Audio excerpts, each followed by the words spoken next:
আসসালামু আলাইকুম। কেমন আছেন সবাই? আমি শেখ সাদমান সোয়াদ সুজন। আমার নতুন ইউটিউব চ্যানেল বিডি ফরেস্টিকের পক্ষ থেকে আপনাদেরকে জানাই স্বাগত। আজকে আমি আপনাদেরকে দেখাবো কি করে খুব সহজে একটি জিমেইল অ্যাকাউন্ট ক্রিয়েট করা যায়। তো দেরি না করে শুরু করা যাক। Please subscribe my channel. Gmail account create করার জন্য আমাদের প্রথমেই একটি ব্রাউজার ওপেন করতে হবে। আমরা ব্রাউজার ওপেন করলাম। ব্রাউজার ওপেন করে নিউ ট্যাবে লিখতে হবে gmail.com। gmail.com লেখার পরে আপনারা এরকম একটা ইন্টারফেস দেখতে পারবেন। এই পেজের নিচে দেখবেন ক্রিয়েট অ্যাকাউন্ট। এই ক্রিয়েট অ্যাকাউন্টে ক্লিক করবেন। ক্রিয়েট অ্যাকাউন্ট ক্লিক করার পরে এখানে দেখবেন ফর মাই সেলফ। এই ফর মাই সেলফে চলে যাবেন। ফর মাই সেলফে চলে যাওয়ার পরে এরকম একটা ইন্টারফেস আপনারা দেখতে পারবেন। First name, last name, user name. আর এই ইউজার নেমটাই হবে আপনার জিমেইল অ্যাকাউন্ট। তারপরে পাসওয়ার্ড, কনফার্ম পাসওয়ার্ড, নেক্সট চাপ দেবেন। তো আমরা ফার্স্ট নেম দিলাম। ফার্স্ট নেম দিলাম সাপোজ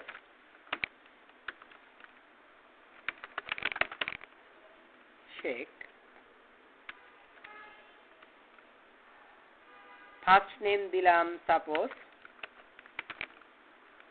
শেখ। লাস্ট নেম দিলাম সাদমান। ইউজার নেম দিলাম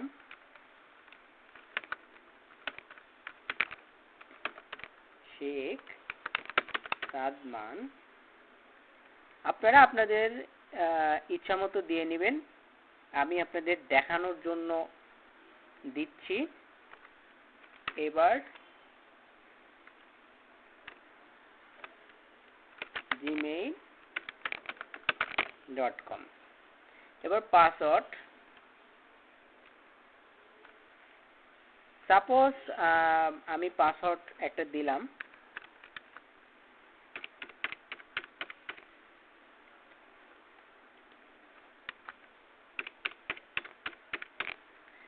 সবকিছু ফিল আপ করার পরে আপনারা নেক্সট আছে, সেই নেক্সট বাটনে ক্লিক করলাম। নেক্সট বাটনে ক্লিক করার পরে বন্ধুরা এবার আপনারা দেখেন যে আমি যখন সবকিছু ফিল আপ করার পরে নেক্সটে ক্লিক করেছি, দেখেন লাল রঙের কিছু লেখা এখানে এসেছে। এখানে এসেছে that user name is taken, try another. মানে বলছে যে এই নামটা এর আগেই ব্যবহার করেছে, অন্য কেউ হয়তো ব্যবহার করেছে, যার কারণে এরকম আসবে। আপনাদেরও যদি এরকম আসে, যতক্ষণ পর্যন্ত না এটা আপনি এমন একটা নাম আপনাকে এখানে দিতে হবে, অথবা এখানে সংখ্যা অ্যাড করে দেবেন যাতে অন্য কারোর সাথে না মিলে। যখন অন্য কারোর সাথে মিলবে না তখন এই নামটা নিয়ে নেবে। এই যে নিচের এই লাল রঙের লেখাটা আর আসবে না। তো এখানে আমি কিছু চিহ্ন ব্যবহার করব বা কোনো সংখ্যা ব্যবহার করব যাতে অন্য কারোর সাথে না মেলে। সেই জন্য আমি একটা ফুল স্টপ দিলাম। দেওয়ার পরে এবারে সংখ্যা অ্যাড করলাম।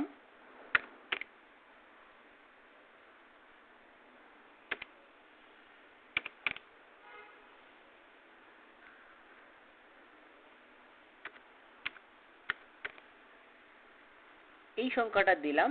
দেওয়ার পর এবার আমি পাসওয়ার্ড দিলাম। পাসওয়ার্ডেও কিন্তু এখানে এই যে লাল লাল রঙের লেখাটা এসেছে, please choose a strong password, try A max of letter. মানে এখানে বলছে যে আপনাকে অবশ্যই একটি শক্তিশালী পাসওয়ার্ড ব্যবহার করতে হবে। শুধু নাম দিলে, শুধু সংখ্যা দিলেও চলবে না, শুধু লেটার দিলেও চলবে না। অতএব আপনাকে সংখ্যা প্লাস অক্ষর মিলিয়ে অথবা কোনো চিহ্ন মিলিয়ে পাসওয়ার্ডটা দিতে হবে। তো আমি সেরকম ভাবে একটা পাসওয়ার্ড দিচ্ছি।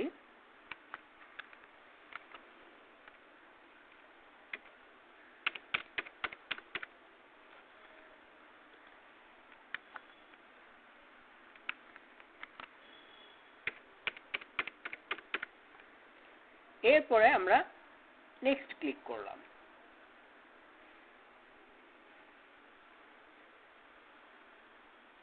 নেক্সট ক্লিক করার পরে আপনারা দেখছেন এবার কিন্তু আমাদের সবকিছু নিয়ে নিয়েছে। ইউজার নামটাও ঠিক আছে, পাসওয়ার্ডটাও কিন্তু সংখ্যা এবং চিহ্ন সব মিলিয়ে আমি পাসওয়ার্ডটা দিয়েছি, সব কিন্তু ঠিক আছে। এবারে এখানে একটা ফোন নাম্বার চাচ্ছে, আমরা একটা ফোন নাম্বার দেব।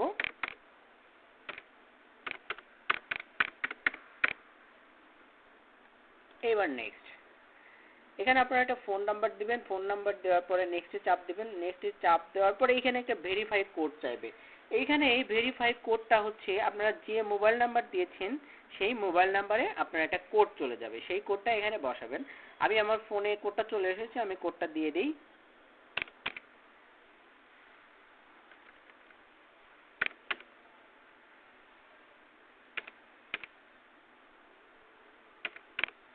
এবারে ভেরিফাই, এখানে কোডটা বসানোর পরে এখানে ভেরিফাই ক্লিক করবেন। ভেরিফাই ক্লিক করার পরে দেখেন আমার জিমেইল অ্যাকাউন্টটা কিন্তু হয়ে গেছে।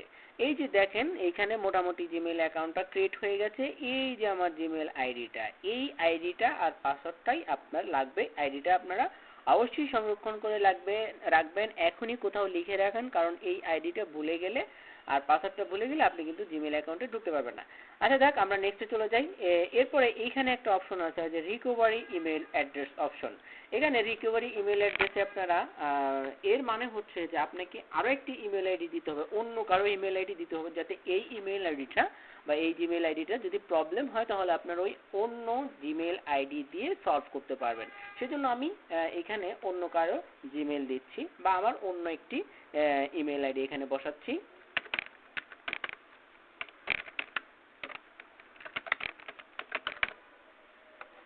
আচ্ছা, এরপরে নিচে দেখেন আছে আপনার ডেট অফ বার্থ চাচ্ছে। ডেট অফ বার্থ মাস, সাপোজ আমি একটা দিলাম, এখানে ডেটা দিলাম, আর সালটা ইয়ারটা দিলাম, ইয়ারটা 1988 দিলাম।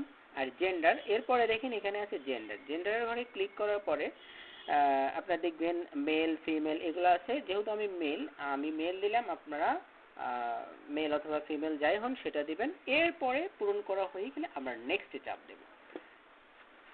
নেক্সট ক্লিক করার পরে মোটামুটি আমাদের জিমেল আইডিটা কিন্তু ক্রিয়েট হয়ে গেছে। এবার আপনারা ইয়েস ক্লিক করবেন। এস ক্লিক করলে দেখবেন আপনাদের জিমেইল অ্যাকাউন্টটা অলরেডি ক্রিয়েট হয়ে গেছে। এরপরে আপনারা নিচে চলে যাবেন, নিচে যেতে যেতে যেতে যেতে এইখানে দেখবেন বাম পাশে ক্যান্সেল আছে আর ডান পাশে এগ্রি আছে, আই এগ্রি, অর্থাৎ আমি রাজি। ওরা এখানে কিছু শর্ত টর্ত দিয়েছে, এই সব কিছুতে আমি রাজি কিনা। তো আমি রাজি, আপনারাও রাজি হয়ে যাবেন। তো এখানে এগ্রি ক্লিক করবেন।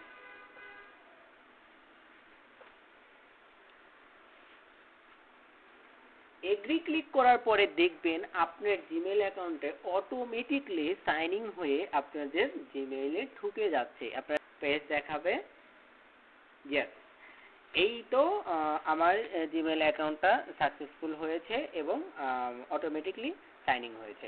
এখানে দেখেন আমাকে জিমেইল থেকে ওয়েলকাম জানানো হচ্ছে, আপনাদেরকেও এরকম ওয়েলকাম জানানো হবে। ওয়েলকাম জানানোর পরে নেক্সটে আছে, নেক্সটে ক্লিক করবেন। নেক্সট ক্লিক করার পরে আপনাকে এখানে কিছু সেটিং দেবে যে আপনি আপনার প্রোফাইলের পিকচার দিতে চাচ্ছেন কিনা। এই যে এইখানে দেখতে পাচ্ছেন যে যেহেতু আমি শেখ নামে খুলেছি তাই এখানে এস দেওয়া আছে। তো এখানে কোনো পিকচার দিতে চাইলে এই যে এখানে পিকচারের অপশন আছে বা আরও কিছু সেটিং আছে, সেগুলো আপনারা করে নেবেন। করে নিলে আপনার জিমেইল অ্যাকাউন্টটা হয়ে যাবে। এবার ওকে।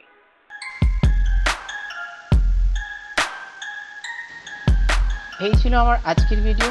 আমাদের পরবর্তী ভিডিও নিয়ে আমি শেখ সাদমান সোয়াদ স্টুডেন্ট বিডি ফরেস্টিকের পক্ষ থেকে আপনাদের মাঝে আবারও উপস্থিত হব। সে পর্যন্ত সবাই ভালো থাকুন, সুস্থ থাকুন, আর কিছু শিখতে হলে আমাদের চ্যানেলের সাথে থাকুন। আল্লাহ হাফেজ।